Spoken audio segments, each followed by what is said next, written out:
Have you ever felt a sharp, intense pain in your ear after swimming or water exposure? If so, you might have experienced swimmer's ear. Swimmer's ear, medically known as otitis externa, is an infection that occurs in your outer ear canal, which is the tube that runs from your eardrum to the outside of your head. Think of your ear canal like a tunnel. This tunnel is typically lined with a thin layer of protective skin that produces earwax or cerumen. This earwax serves several important functions. It repels water, traps debris and bacteria, and maintains the ear canal's natural acidity to prevent the growth of harmful microorganisms. However, when water gets trapped in this tunnel, it creates a warm, moist environment where bacteria and fungi love to grow. The infection causes inflammation and swelling of the ear canal, which can become quite painful. Although the condition is most often associated with swimming, it can occur in anyone, even without water exposure, if the skin in the ear canal becomes damaged or vulnerable to infection. It's estimated that about 1 in 10 people will experience swimmer's ear at some point in their lives, with higher rates in warm, humid climates and during the summer months when swimming is more frequent. Types of swimmer's ear. Swimmer's ear is generally classified into 3 categories based on its duration and severity. Acute swimmer's ear develops quickly and usually causes intense pain and discomfort. It typically clears up within a few days to weeks with proper treatment. Chronic swimmer's ear, on the other hand, persists for longer periods or keeps coming back. This type might be related to a more complex condition or chronic skin condition.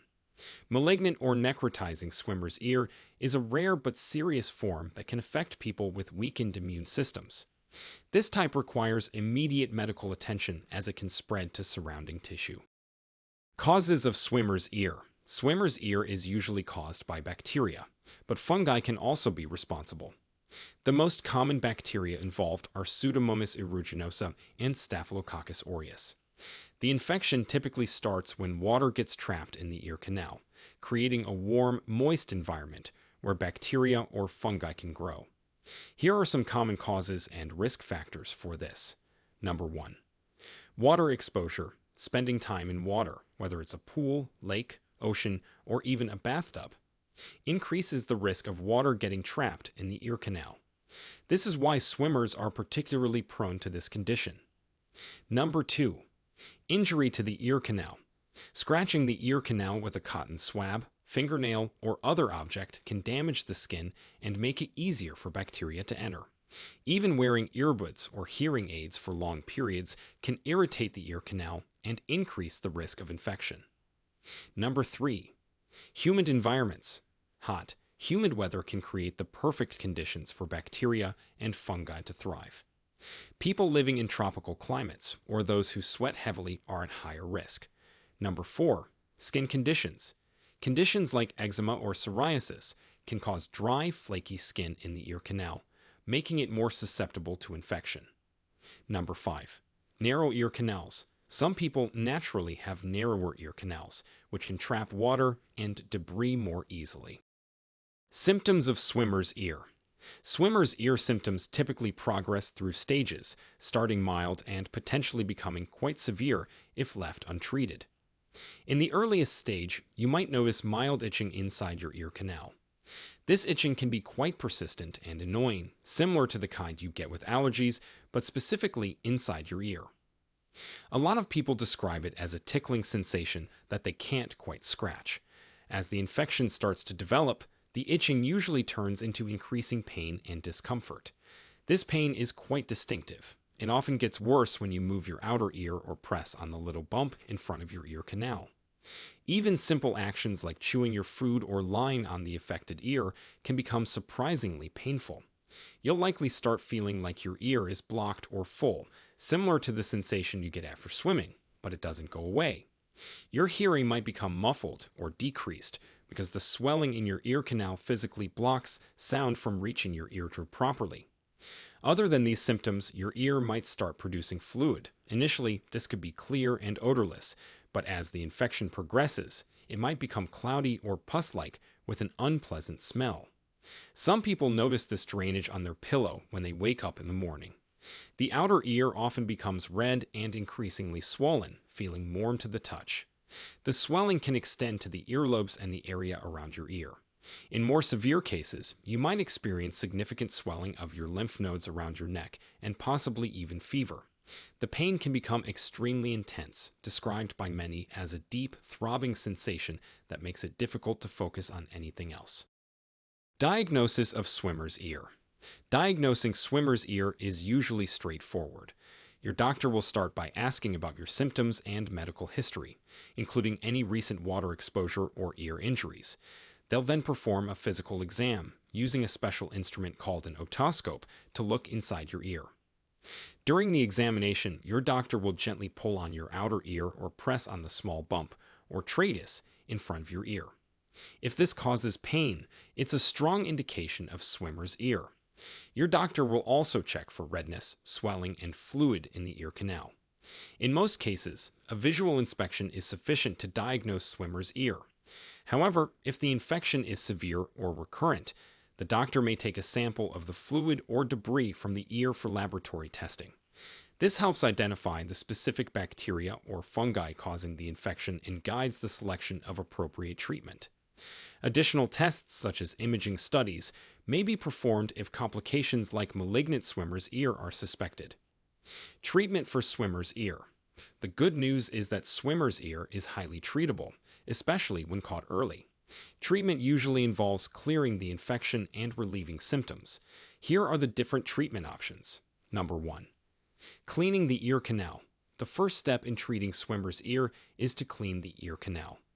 This process, called oral toilet, involves removing debris, discharge, and excess moisture from the ear to allow medications to work effectively. The procedure is typically performed by a healthcare provider using specialized instruments or suction. This step is crucial for reducing the bacterial load and improving the penetration of topical treatments. Number 2. Ear drops.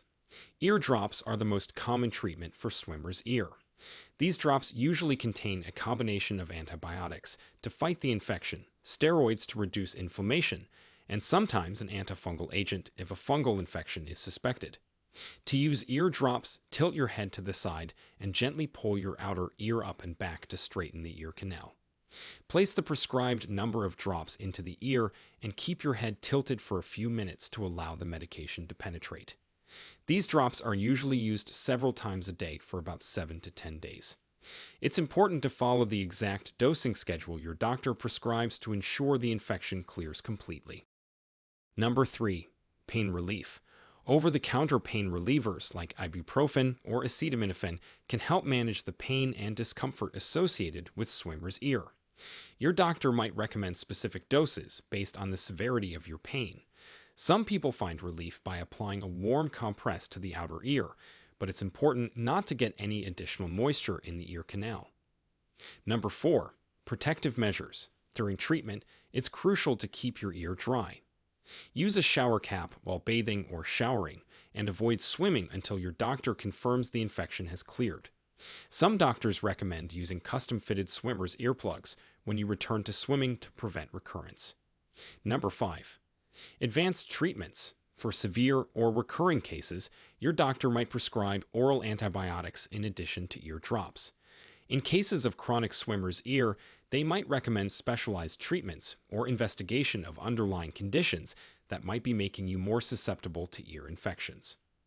Prevention of swimmer's ear. The best way to deal with swimmer's ear is to prevent it from happening in the first place.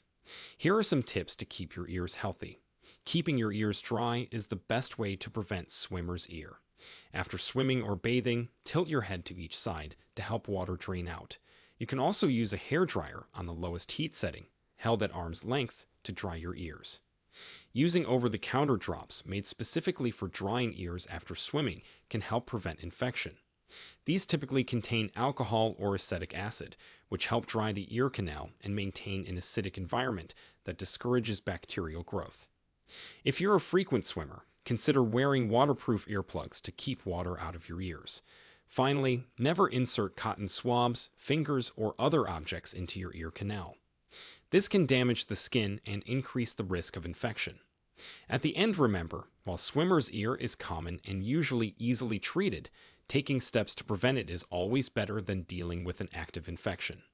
Now, we want to hear from you. Have you ever dealt with swimmer's ear? What remedies or treatments worked best for you, and how did you prevent it from happening again? Share with us your experiences and opinions in the comments below. We'd love to hear them. Thanks for watching.